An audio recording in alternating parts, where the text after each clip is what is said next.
Salut à tous et bienvenue dans ce nouvel épisode de la Cravate. Je suis de nouveau accompagné de mon acolyte Jimmy pour vous parler de handball. Salut Jim, comment ça va? Ça va et toi Lolo? Bah ça va nickel, donc ça fait quasiment un an qu'on n'a pas fait de vidéo sur cette magnifique chaîne qui compte une seule vidéo à date. C'était sur l'Euro 2020 l'année dernière, l'Euro à laquelle la France avait fait une superbe performance, on s'en rappelle. Donc, ouais, sans ironie du tout.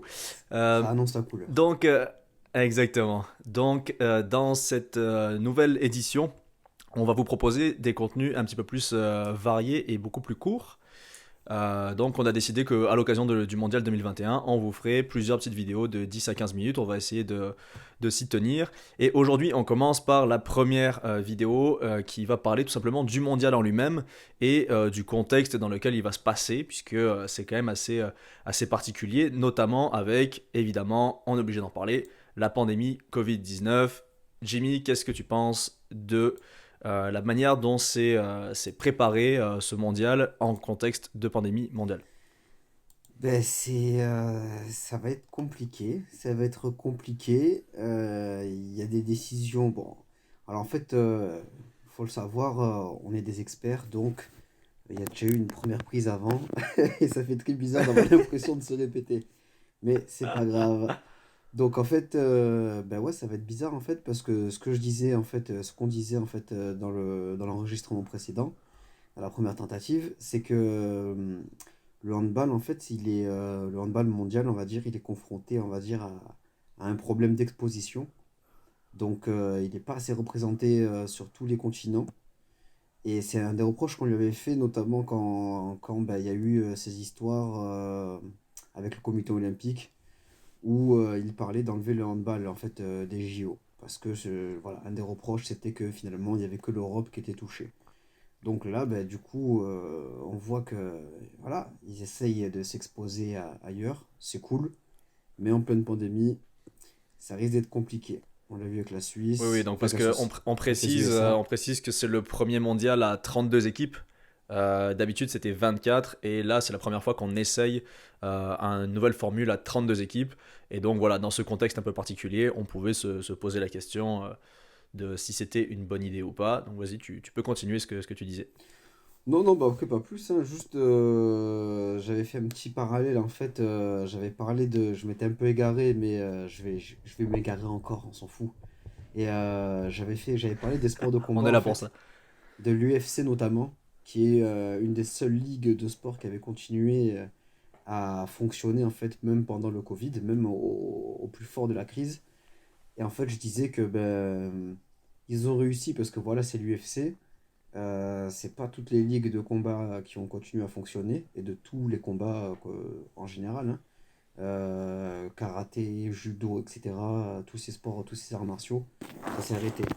Et l'UFC, ils ont pu continuer parce qu'ils ont beaucoup de moyens et ça a été compliqué.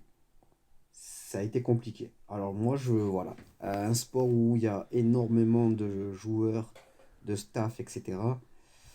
Voilà, j'ose pas imaginer. Et alors du coup, je vais rajouter des... Voilà, là, je suis allé voir...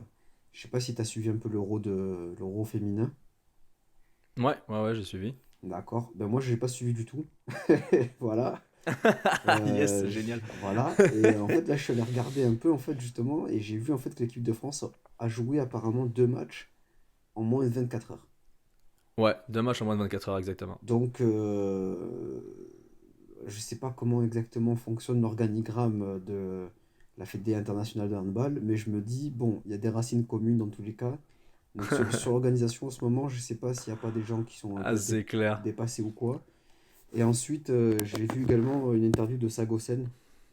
Enfin, pas de Sagosen, mais Mhm. pareil, j'ai vu sur On News, faut leur faire la passe D. Et sur On News, j'ai vu apparemment que voilà, il y a déjà ce que je te disais, l'article qui s'appelle Une avalanche de critiques. C'est qu'en fait, vraiment, apparemment, les tests au niveau, les procédures sanitaires, pour faire court, quoi, sont pas apparemment réglées comme du papier à musique. Ce qui a l'air d'embêter pas mal de joueurs. Donc, il y a des tests qui seraient pas assez, comment dire, sûrs, en fait. La fréquence des tests serait pas assez élevée ou serait pas gérée correctement. Du coup, les joueurs auraient peur de ne pas savoir vraiment si réellement ils sont négatifs ou positifs. Et en plus de ça, Mm. apparemment dans les hôtels, ça circule comme dans une auberge espagnole. Donc, Ouais, donc voilà, en fait, je sais pas ouais. trop, en fait, je sais pas, je sais pas, je suis un peu Ouais. perplexe. Bah, pour citer Sagosen, il a dit jusqu'ici c'est une énorme blague.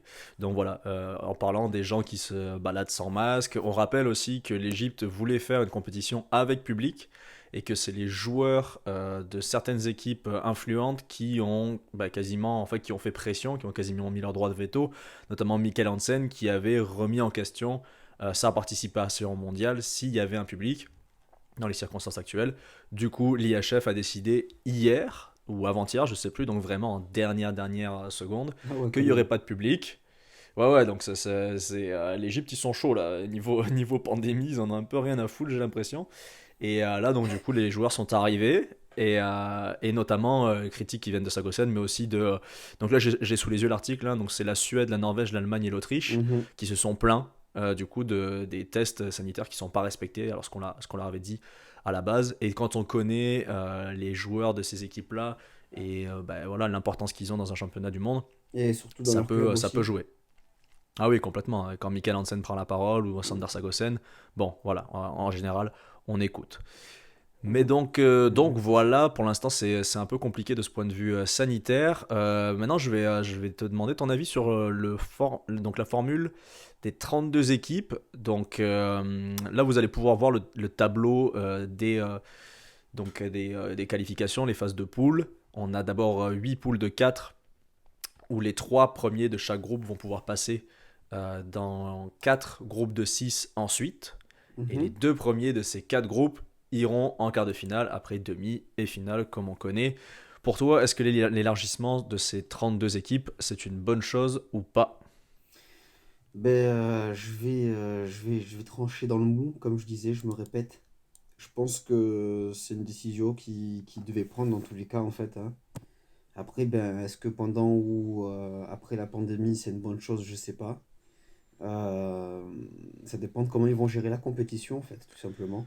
Parce qu'en fait, Ouais, ça fait plus de monde à gérer. Ouais. voilà, ils ont besoin de. Le handball a besoin même tout court de. Je pense, s'il veut grandir, de s'exposer plus, de mettre plus de pays en avant, en tout cas de leur permettre de s'élever, en fait, handballistiquement parlant. Et bon, après, c'est assez compliqué, hein, parce que là, on parle de. Enfin, c'est presque de la politique, parce que le handball, à la différence du foot ou du rugby, ben voilà. Pour ceux qui savent, enfin, de toute façon, si vous écoutez, c'est que vous faites du handball, vous savez bien qu'il faut un toit, vous savez bien qu'il faut un terrain un minimum respectable, parce que ça va bien de jouer sur des terrains de. Bon, je sais pas, vous savez, ces terrains un peu goudronnés là qu'on a pour ceux du sud, À redescend voilà, en départemental. voilà, ces genres de terrains de salle de fête en fait, c'est bon, ça devient compliqué de jouer au bout d'un moment dessus en fait. Donc c'est pas la même logistique le handball, donc mais après voilà, dans tous les cas il faut les aider, enfin, faut amener du sang neuf en fait. Donc ils avaient pas le choix. Maintenant, est-ce que c'était le bon moment de le faire? Je sais pas. Mais au moins, on va pas rabouder le fait que, bon, ben, on risque d'avoir des rencontres exotiques, hein. Ah, ça c'est Donc, clair. bah, écoute, à voir, hein. Ça, on a hâte de voir le Allemagne-Cap-Vert qui s'en vient au premier tour, ou le Danemark-RDC. Ouais, ça risque d'être pas mal, hein. Écoute.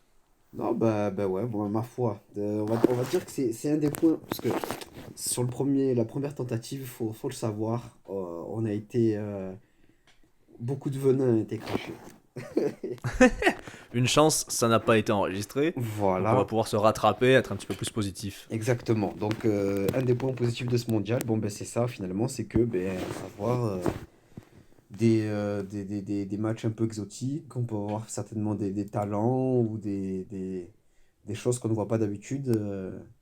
On sait pas, on sait pas. Regarde, quand on voit les Coréens jouer, tiens, en général, on est content, tu sais, ça joue un peu différemment, tu sais, Ouais, ça c'est quand même sympa, ouais. c'est des ninjas un peu, tu vois, ils sont pas très grands, ça joue, on aime bien, tu vois. Ouais, ça fait des quadruples kung fu, Voilà, puis il y a des combinaisons. Non, mais c'est sympa, quoi. Ça peut être pas mal, tu vois, le Cap-Vert, même si on peut voir des choses intéressantes, tu vois, à creuser, tu vois. Des joueurs un peu atypiques, je sais pas, tu sais, tu vois le Cubain d'Ivry, Non. il s'appelle Yolando, peut-être je dis n'importe quoi, peut-être j'en sais rien. On va peut-être, si jamais, voilà, n'hésitez pas à Il est en roue corriger. libre. Ouais, exactement. Mais Urios ou je sais plus quoi, enfin bref. Un arrière, le gars, c'est une sorte de Lukaku en fait. C'est un frigo qui fait du handball. Donc il a aucune souplesse apparente. Tu vois, tu dis, mais qu'est-ce que c'est que ça? Il fait de la lutte, lui, c'est pas possible. Ben Ouais. franchement, ça va, ça va. C'est cool de voir ce genre de joueur en D1, tu vois, genre ça. C'est Et justement, tu donc vois, oui. lui, il est capverdien, lui? Non, lui, il est cubain. Mais ce que je veux dire, c'est justement, tu vois, dans ces pays-là, tu n'es pas à l'abri d'avoir des joueurs un peu comme ça, tu sais, qui sortent justement des formats de ce qu'on cherche Ouais, d'habitude, en ouais, fait, ouais, tu non, vois. c'est. Et ça, Parce ça que là, peut je me être suis dit, cool. si tu connais un joueur du Cap-Vert, c'est que vraiment, t'as des plugs quelque part, quoi. T'as des infos que personne n'a. Ah ouais, ouais, non, ben non, j'en suis pas à ce point-là. À l'époque, peut-être j'aurais pu, tu vois, à l'époque, je creusais énormément, tu vois, pour de vrai. Mais là, pour plein de Et raisons ouais. dont on va parler plus tard, je me suis un peu éloigné du handball, mais j'y reviens Allez. toujours. Ouais, ça reviendra dans un autre podcast. Mais ouais, on espère qu'on va pouvoir voir un maximum d'équipes parce que là, ben, on va quand même donner les infos. Les États-Unis qui devaient être dans le groupe de la France sont déclarés forfaits Mhm. à cause du Covid justement, pas assez de joueurs. La République tchèque a fait pareil. On sait qu'il y a des cas dans les équipes. Je crois que le Brésil est pas mal concerné. On en a deux ou trois autres encore. Donc voilà, on espère vraiment que ça va fonctionner parce que comme tu le disais dans l'autre enregistrement, du coup, qu'est-ce qu'on fait s'il y a une équipe qui doit déclarer forfait pendant le championnat? Qu'est-ce qu'on fait s'il y a des Pendant, matchs qui doivent être déplacés, reportés, etc. pendant un quart de Bon, finale ou quoi, tu vois, voilà.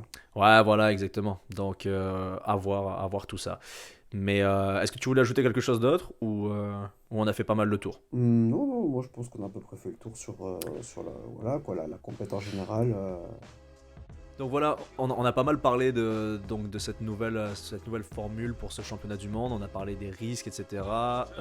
Bon, on va voir ce que ça va donner. C'est un premier épisode qu'on vous donne là-dessus, qui est pas mal voilà, sur tout ce qui est un petit peu Généralité. ouais, un petit peu chiant, généralité, etc. On va enchaîner très vite avec des sujets beaucoup plus handball. On va bien évidemment parler de l'équipe de France. Et il y en aura pour tous les goûts. En effet, on a pas mal de choses à dire sur le sujet. Donc, on va vous laisser pour ce premier épisode et on revient très très vite pour un nouveau sujet. À bientôt, Jimmy. Allez, à bientôt. N'hésitez pas à commenter. Ciao.